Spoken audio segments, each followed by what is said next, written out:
सर्व विद्यार्थ्यांसाठी एक आनंदाची बातमी आहे।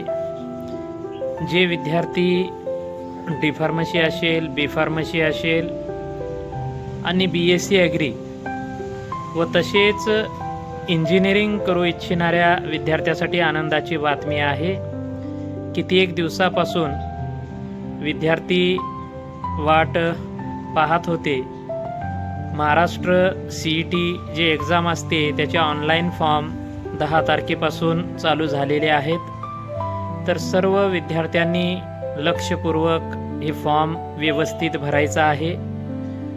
ज्यांना कोणाला PCB आणि PCM मध्ये इंजिनिअरिंगसाठी आणि PCB मध्ये डी फार्मसी आहे, बी फार्मसी आहे आणि BSc ॲग्री या कोर्सेससाठी आपल्याला हे फॉर्म जे भरायचं आहे ते व्यवस्थित भरायचं आहे।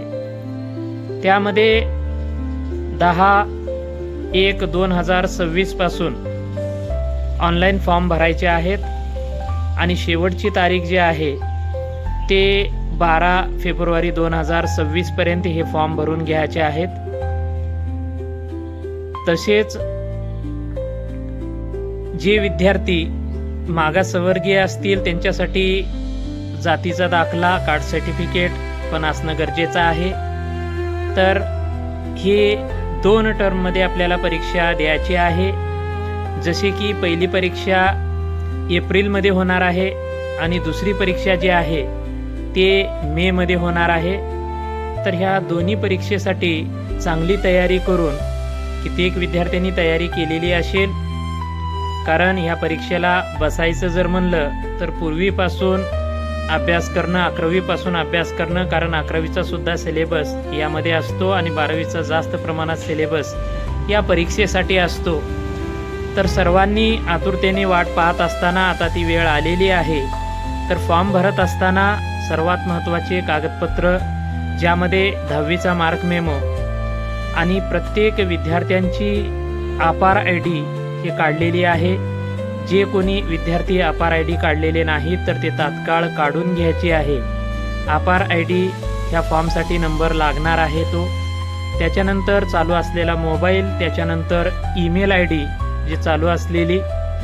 तर अशा प्रकारचे कागदपत्र ज्यामध्ये 10वीचा मार्क मेमो, अपार ID, त्यानंतर आधार कार्डचं झेरॉक्स, तसेच मोबाईल नंबर, ईमेल ID आणि फोटो, तसेच विद्यार्थ्याची सही ह्या कागदावर असणं गरजेचं आहे। तर फॉर्म भरत असताना साध्याप्रमाणे आपण काय करायचं, 10वीचा मार्क मेमो घ्यायचा, त्याच्यानंतर आधार कार्डचा झेरॉक्स घ्यायचा आणि जातीचा दाखला असेल तर जातीचा दाखला, तिन्ही पेपर एकत्र स्टेपल करायचं आणि मागचा जो कोरा पेज आहे ह्या तिन्हीमध्ये मागचा कोरा पेजच असतो।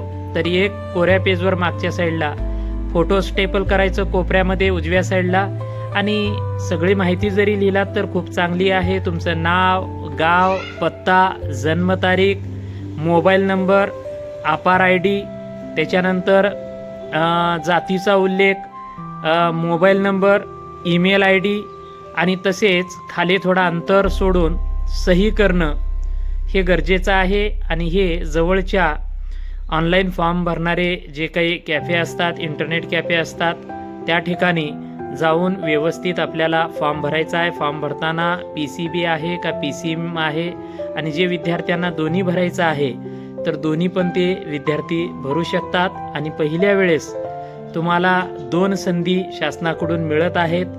दोन्हीमध्ये सर्वात जास्त जे मार्क असतील ते मार्क तुम्हाला पुढच्या कोर्सेससाठी लागू होणार आहेत।